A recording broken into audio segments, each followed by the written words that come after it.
Blackwood Lane was the kind of street people described as peaceful without thinking too deeply about what that meant. It curved gently through an old neighborhood where the houses were built close enough to feel familiar but far enough apart to keep secrets. Tall trees lined the road, their branches meeting overhead like quiet witnesses. Children once rode bicycles there, and elderly couples walked their dogs every evening.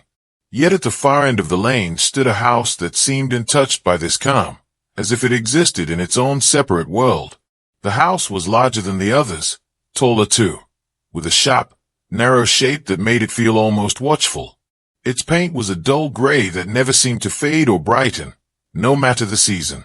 The windows were long and thin, placed unevenly, giving the front of the house an unsettling expression. Some neighbors said it looked like the house was always waiting, watching the street for someone to come closer. Others said it simply felt wrong, like a place where happiness could not stay for long. No one could remember a time when the house was truly alive. Even when people lived there, the lights were rarely on for long. Curtains stayed closed. Cars came and went, but laughter never seemed to follow. Children avoided the sidewalk in front of it, choosing to cross the street without being told. Adults did the same, though they never admitted why. They just said the house gave them a strange feeling, one they could not explain. The first death connected to the house was officially recorded in 1974, though older residents whispered that strange things had happened there long before records were kept. That year, a man named Harold Bennett became the new owner. Harold was a quiet schoolteacher who had recently lost his wife after a long illness. Her death left him empty and desperate for change. When he saw the house on Blackwood Lane, he believed it was exactly what he needed. It was affordable, spacious, and far enough from his past to feel like a new beginning. Harold moved in alone during the early spring. He spent his days fixing small things around the house, repainting walls, and cleaning rooms that smelled faintly of dust and age. He told neighbors he planned to turn one of the spare bedrooms into a study and maybe start writing again, something he had loved before life grew heavy. At first, he seemed calmer, even hopeful. He waved politely to people passing by and kept his lawn trimmed neatly. But something about the house began to change him. Neighbors noticed that Harold stopped leaving his lights on at night. His car stayed in the driveway for days at a time. When spoken to, he smiled, but his eyes looked tired, as if he had not slept well in weeks. Once, when asked how he was settling in, he hesitated before answering, as if choosing his words carefully. He said the house was quiet. Too quiet. 3 months after moving in, Harold Bennett was found dead at the bottom of the staircase. It was early morning when a neighbor noticed his front door standing open. The house was silent inside. Harold lay twisted on the floor, his neck at an unnatural angle. The stairs above him were clean and undamaged. There were no signs of a struggle, no broken railings, no loose steps. The police ruled it an accident, suggesting he slipped during the night. The explanation did little to calm the neighborhood. Harold was known to be careful and steady on his feet. He had never complained of dizziness or health problems. Some residents remembered seeing him pause at the top of the stairs days earlier, staring down as if something below frightened him. But memories were unreliable, and without evidence, the case was closed quickly.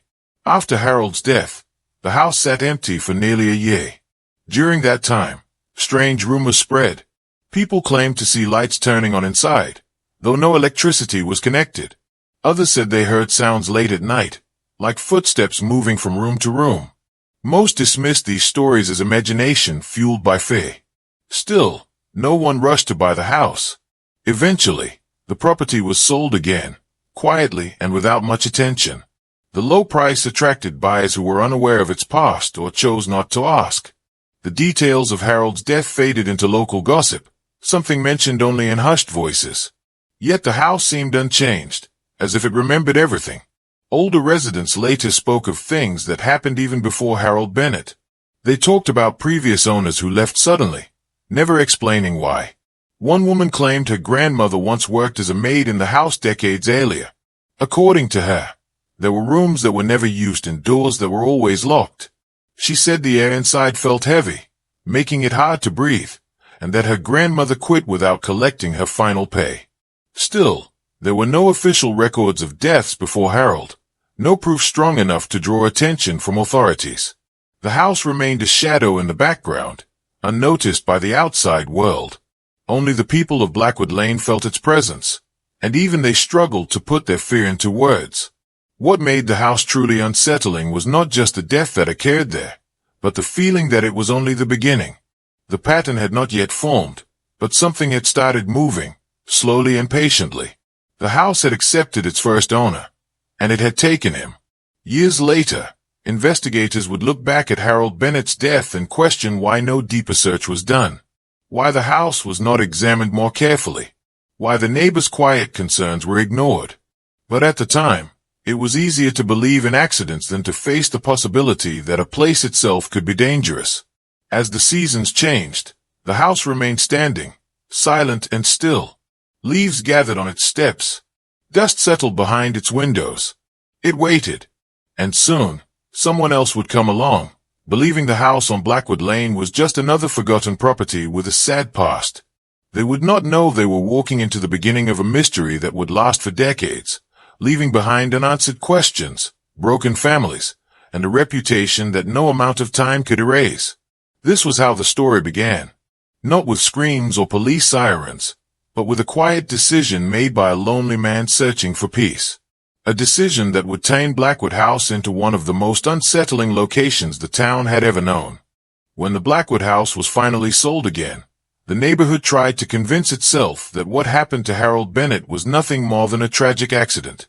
Time has a way of softening fear, especially when no new trouble appears right away.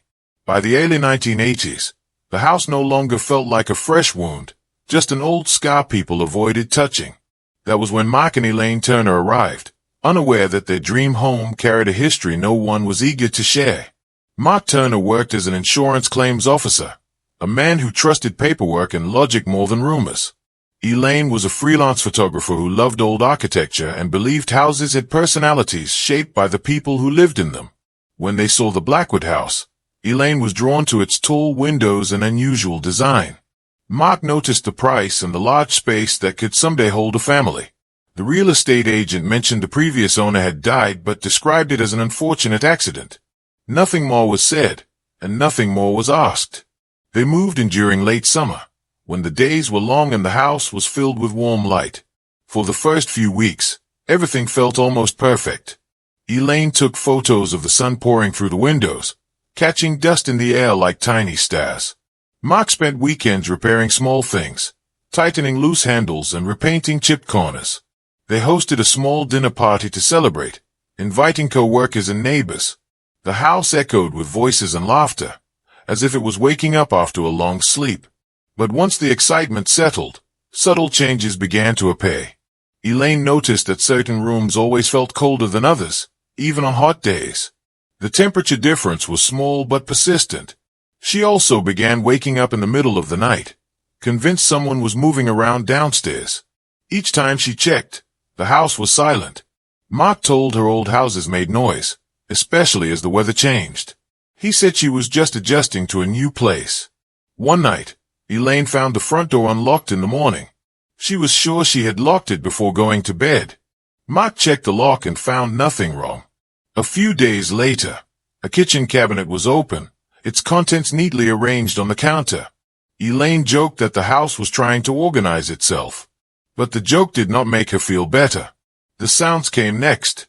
Soft footsteps, slow and deliberate, usually after midnight. Elaine described them as heavy, not like an animal or the house settling, but like someone walking without shoes. When she woke Mark to listen, the sounds stopped. He never heard them himself, which only made Elaine feel more alone in her fear.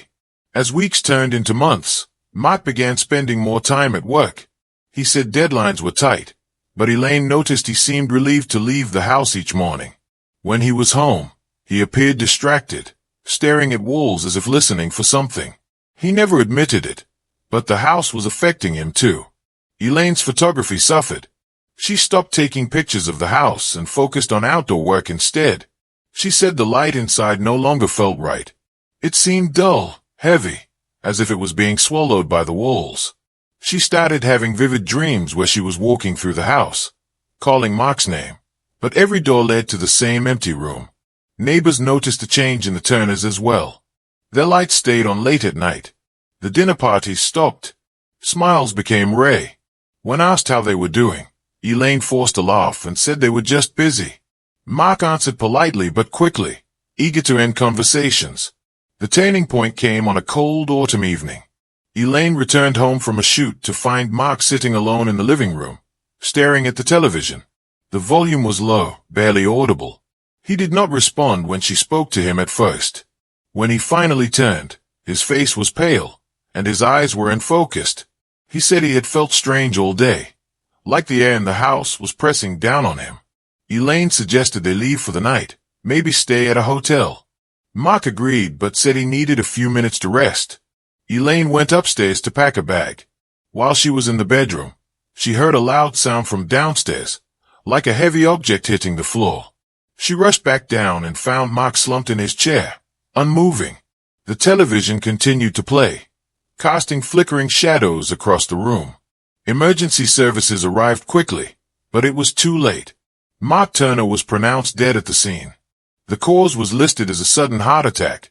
There were no signs of injury, no evidence of poisoning, and no explanation for why a healthy 36-year-old man would die without warning. Elaine's grief was immediate and overwhelming, but beneath it was something else, something darker. Faye. She was certain the house had something to do with Mark's death. She told police about the sounds, the cold rooms, the strange pressure in the air. Her statements were noted but quietly dismissed. Stress, they suggested, could cause both physical symptoms and emotional distress. Elaine stayed in the house for only 6 more nights. During that time, she slept with the lights on and kept her bags packed by the door. She said the footsteps were louder now, no longer hiding. On her final night, she woke to find every cabinet in the kitchen open, just as she had found 1 month earlier. This time, there was no attempt at humor. She left before sunrise and never returned.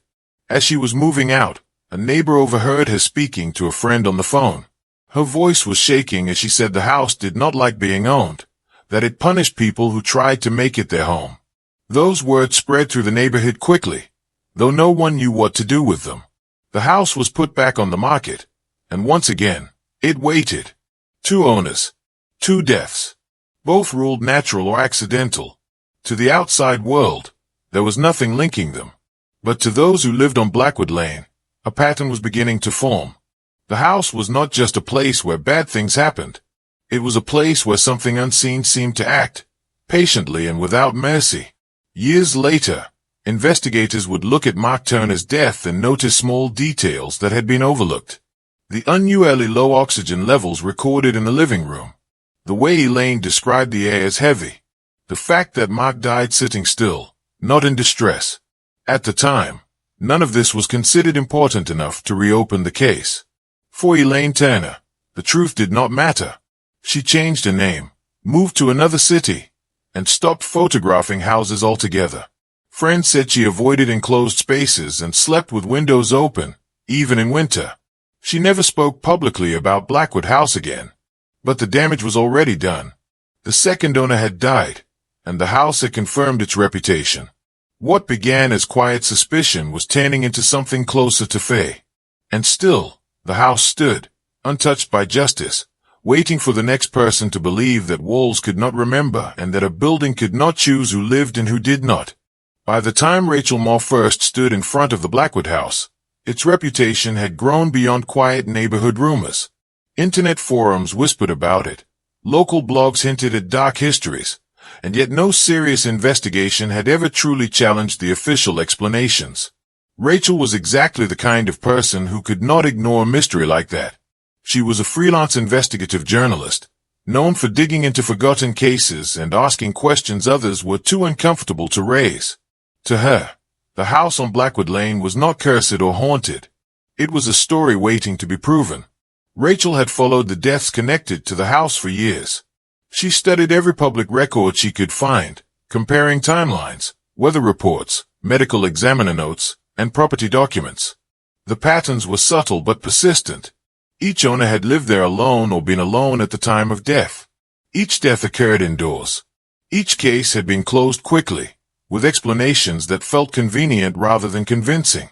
Rachel believed the truth was hidden not in the supernatural, but in neglect, corruption, or something deliberately overlooked. When the house went up for sale again in 2009, Rachel made a decision that shocked even her closest friends. She bought it. The price was unusually low, and the paperwork moved quickly, as if someone was eager to be rid of it. Rachel saw this as an opportunity. Living inside the house would allow her to observe it in ways no outsider ever could. She planned to document everything and publish a long-form investigation that would finally expose the real cause behind the deaths. From the moment she moved in, Rachel treated the house like a research site. She installed cameras in every main room and set up audio recorders that ran day and night. She placed notebooks on nearly every surface, filling them with observations about temperature changes, unusual smells, and minor structural issues. She recorded video diaries each evening, speaking directly to the camera with calm confidence. She wanted viewers to see that she was not afraid. At first, the house disappointed her. Days passed quietly. Nights were still. The cameras captured nothing unusual, and the air felt normal. Rachel began to suspect that the house's reputation had been exaggerated by grief and coincidence. She even joked in one of her recordings that fear itself might have been the real killer. But as weeks turned into months, small details began to stand out. Certain areas of the house consistently showed lower air quality readings than others, even when windows were open. Rachel noticed that the basement, in particular, felt oppressive. The stairs leading down were steep, and the light seemed to fade more quickly there, as if the space swallowed it. She avoided spending time there, telling herself she was being cautious, not scared. Late one night, while reviewing audio recordings, Rachel heard something she could not immediately explain. It was faint, almost buried beneath static, but unmistakable. A rhythmic tapping. It was not random. It moved, slowly, as if traveling through the walls. She replayed the clip again and again, marking the timestamps. The sound appeared on multiple recordings from different nights, always after midnight. Determined to find the source, Rachel followed the sound the next time she heard it live. It led her to the basement door. She hesitated only briefly before opening it. The air below was colder than the rest of the house, carrying a damp, metallic smell. As she descended the stairs, the tapping grew louder, then stopped entirely. The basement was mostly empty, lined with old shelves and boxes left behind by previous owners. As Rachel searched, her hand brushed against something unusual. One of the shelves shifted, revealing the edge of a narrow door hidden behind it. The door was old, its surface scratched and discolored, as if it had been opened and closed many times over the years. Rachel documented the discovery immediately, her excitement visible for the first time.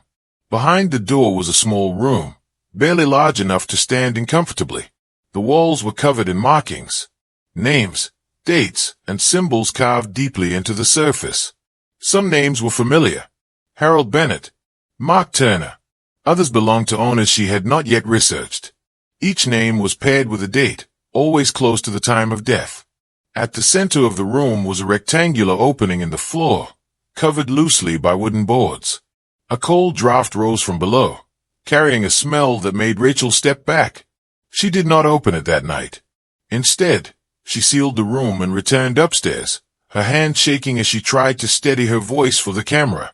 Rachel uploaded a brief update online, hinting at what she had found and promising a full expose soon. The post quickly gained attention. Comments flooded in, some supportive, others warning her to leave the house immediately. Rachel dismissed the warnings publicly, but privately, she began to feel uneasy. The tapping returned more frequently after that night, no longer subtle or distant. It sounded closer, as if it was coming from inside the room she had discovered. Sleep became difficult. Rachel found herself waking suddenly, heart racing, convinced someone was standing just outside her bedroom door. The cameras showed nothing, yet the feeling remained. She started carrying a flashlight and kept her phone within reach at all times. 2 days after her online post, Rachel decided to return to the hidden room.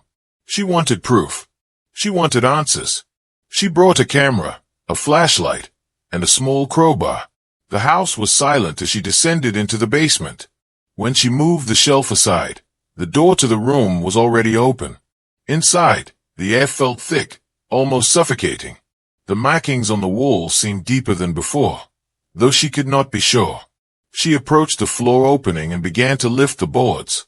A rush of cold air escaped, along with a faint hissing sound. Rachel coughed and stepped back, suddenly dizzy. That was the last recorded footage from her camera. When authorities were alerted by concerned followers who had not heard from her, they entered the house and found Rachel lying at the bottom of the hidden room, near the opening. There were no signs of a struggle. The official cause of death was listed as accidental gas poisoning, though investigators could not identify a clear source. The house's gas lines were intact, and no leaks were detected. Rachel's equipment was seized, her footage locked away as evidence. Only fragments were ever released to the public. The hidden room was sealed once again, and the house was temporarily closed off. Officials suggested Rachel's intense focus on the case had caused her to misinterpret normal environmental issues, leading to a tragic accident. To those who had followed her wake, the explanation felt hollow. Rachel had been careful, experienced, and methodical. She had known the risks and prepared for them. Her death mirrored the others too closely to be dismissed so easily. In the weeks that followed, online discussions exploded. People demanded answers, calling for a full investigation into the house and the officials who had ignored it for decades. Pressure mounted in a way it never had before. Rachel Moore had entered the Blackwood house believing she could expose its secrets. Instead, she became part of its history.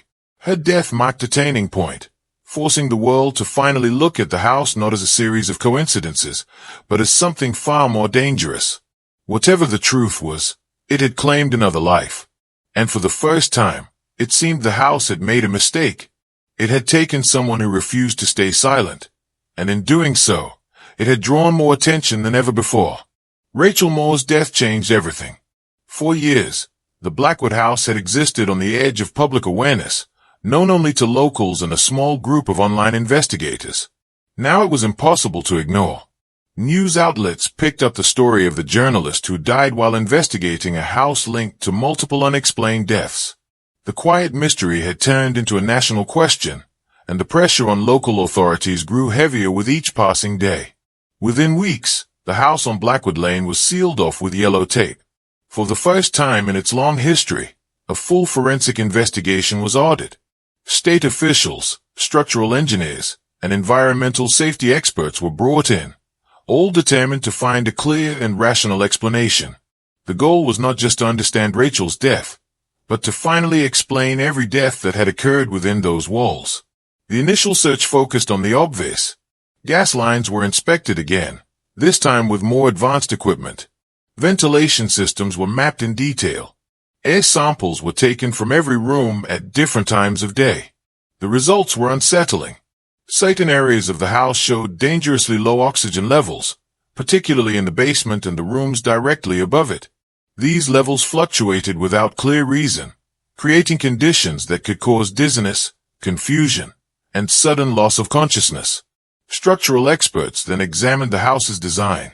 What they found suggested careful planning rather than poor construction. Hidden shafts ran between walls, connecting the basement to upper floors. These narrow passages allowed air to move in unpredictable ways, trapping gases and limiting oxygen flow. In some places, the walls were unusually thick, built with materials that absorbed moisture and odors, making problems harder to detect. As investigators dug deeper, they uncovered something even more disturbing. Beneath the basement floor, directly below the hidden room Rachel had discovered, was an underground space that did not appear on any official building plans. It was accessed through a narrow opening that had been sealed decades earlier. When they opened it, the smell alone forced several people to step back. Inside, they found human remains. The remains were carefully arranged, wrapped in decaying cloth and placed side by side. Some were incomplete, others reduced to little more than bone. Forensic dating revealed that the oldest remains were over 100 years old. The newest were decades old, but none belonged to the recent owners. This was not the result of one crime or one killer. It was something that had been used again and again over time. Documents discovered in the house's attic provided context. Among them were old property records and personal journals belonging to the house's original owner, a man who lived there in the late 19th century. He had described himself as a caretaker who offered lodging to travelers passing through the area. His writing spoke of order, silence, and control. He believed people brought chaos into spaces, and that it was his duty to remove that chaos. According to the journals, some guests never left. The caretaker had designed the house to hide his actions. The ventilation system was built to direct fumes from burning materials into enclosed rooms. The underground space was used to conceal bodies. Over time, parts of the system were sealed or forgotten, but the structure itself remained. The house still breathed the way it had been designed to, creating dangerous conditions for anyone who lived there long enough. This discovery seemed to solve the mystery. The house was not cursed. It was a death trap, carefully engineered and left untouched for generations. The fluctuating air quality explained the sudden collapses, the dizziness, and the feeling of pressure reported by multiple owners. The hidden spaces explained why sounds traveled through walls and why footsteps seemed to move without anyone being there. But one detail refused to fit neatly into this explanation. The names scratched into the walls of the hidden room were not old. Some matched owners who had lived there in the past 50 years. The handwriting was modern. The markings were not part of the original caretaker's work. Someone had added them later, long after the house's violent origins should have been buried by time. Investigators reviewed old photographs taken during previous property assessments. The hidden room had not always contained those names. In some earlier images, the walls were mostly bare. The markings appeared gradually over time, added after each death. That meant someone had access to the room, and more importantly, someone had knowledge of the house's deadly design. Attention turned toward local officials who had handled the earlier cases. Records showed a pattern of quick closures and minimal investigation. In each case, the same small group of city employees had signed off on reports declaring the deaths accidental or natural. Among them was a senior official in the Building and Safety Department, a man who had worked in that role for over 30 years. He had been present, directly or indirectly, in every investigation related to the Blackwood house. When questioned, the official claimed ignorance. He said he followed standard procedures and had no reason to suspect foul play. But inconsistencies began to appear. He had approved renovations to the house without full inspections. He had denied requests for deeper investigations, citing lack of evidence. And most troubling of all, he had visited the property privately on multiple occasions, visits that were not recorded in official logs. Before a formal hearing could take place, the official was found dead in his office late one evening. According to reports, he had fallen down a short flight of stairs. There were no witnesses, no clear explanation. The case was ruled an accident. The timing was impossible to ignore. Shortly after his death, investigators returned to the hidden room one final time. On the wall, among the other names, was a new one. It matched the official's name. Beneath it was the date of his death. The markings were fresh. This discovery was never released to the public. Authorities quietly concluded that the house was too dangerous to remain standing. The decision was made to demolish it completely. The underground space was filled in, the walls torn down, and the structure reduced to rubble. Official statements emphasized safety concerns and historical hazards, avoiding any mention of corruption or intentional concealment. When the house was gone, the land felt strangely empty. Neighbors said the silence was different, deeper, as if something had finally stopped breathing. But the questions did not disappear with the building. Rachel Moore's investigation files were partially released after her family fought for transparency. They showed she had been close to uncovering the full truth. She believed the house had been allowed to kill because acknowledging its danger would expose decades of negligence and possibly criminal behavior by those meant to protect the public. The house had not acted alone. It had been protected. Chapter 4 revealed the truth hidden beneath the flaws and behind official lies. The deaths were not accidents, and they were not the result of something supernatural. They were the outcome of a design built for harm and sustained by silence. And yet, even with the house destroyed, the feeling remained that something had escaped justice. The story of the Blackwood house was no longer just about a building. It was about how easily danger can be ignored when admitting it becomes inconvenient. And it was about how long a secret can survive when everyone who knows it chooses not to speak. The morning the Blackwood house was demolished, Blackwood Lane filled with a strange mix of relief and unease. Heavy machines rolled in before sunrise, their engines breaking a silence that had settled over the street for decades. Neighbors stood at their windows or gathered quietly at the end of their driveways, watching from a distance. No one cheered. No one spoke much. It felt less like the destruction of a building and more like the burial of something that had lived too long. As the first wall collapsed, a cloud of gray dust rose into the air and drifted across the lane. For a moment, it looked as if the house was resisting, groaning under the weight of the machines. Then it gave in completely. Floors folded into one another. Roof beams snapped. The place where so many lives had ended became a pile of broken wood and stone. By noon, there was almost nothing left to recognize. Officials declared the site cleared and safe. The land was leveled, fenced off, and marked for future evaluation. They said no new construction would happen until environmental checks were complete. Weeks turned into months, and nothing changed. The lot remained empty, a patch of disturbed earth surrounded by houses that tried to forget what once stood there.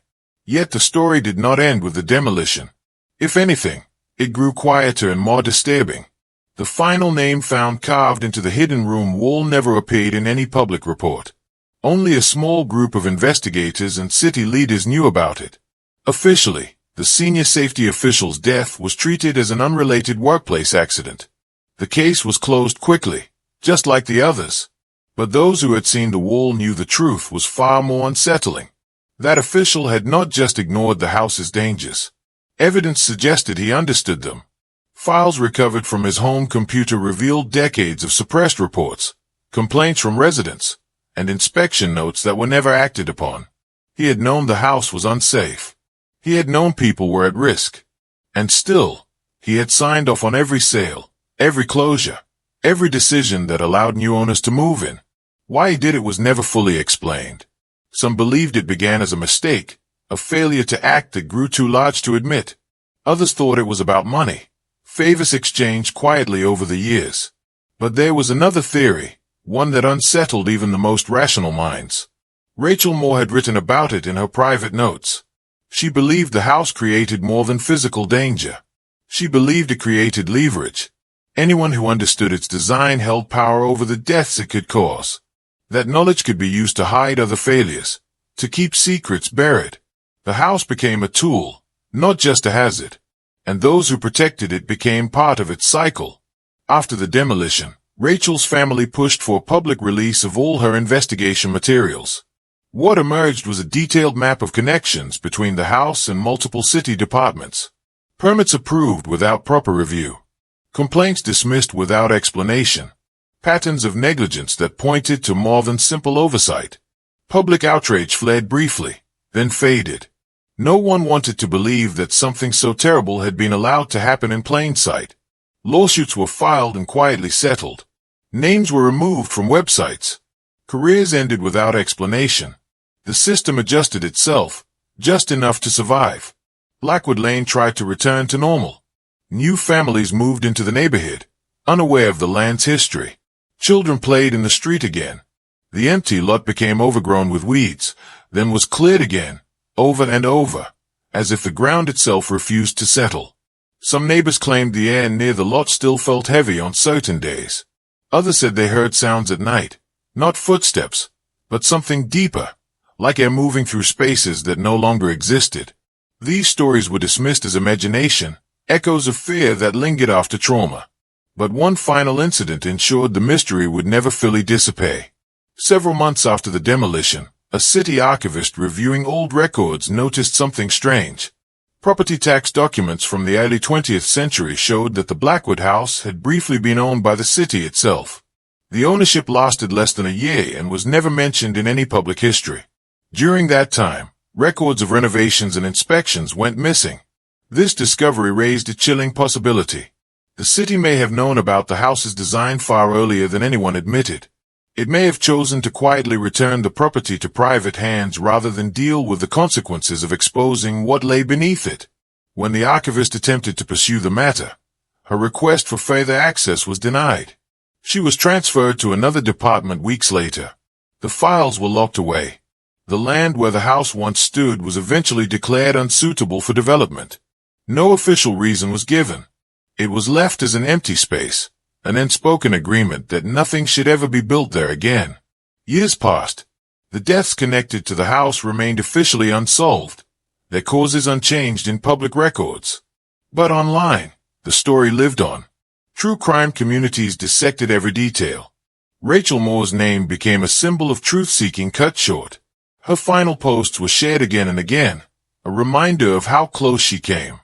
People still ask whether the house itself was responsible, or whether it was human greed and fear that allowed the deaths to continue. The answer may be both. The house was a weapon, but it required silence to keep working. Every owner who died became part of a pattern that only existed because it was ignored. Blackwood Lane looks peaceful today. The trees have grown taller. The road is quiet again. If you stand near the empty lot long enough, you might feel nothing at all. Or you might feel a faint pressure, like the echo of a breath held for far too long. The house is gone. The ground remains. And the question lingers, unanswered and uncomfortable. How many tragedies are allowed to continue simply because stopping them would mean admitting the truth? The story of the house where every owner died mysteriously ends without a clear villain and without justice. What remains is a warning. Sometimes the most dangerous things are not monsters or curses, but secrets protected by those who are supposed to keep us safe.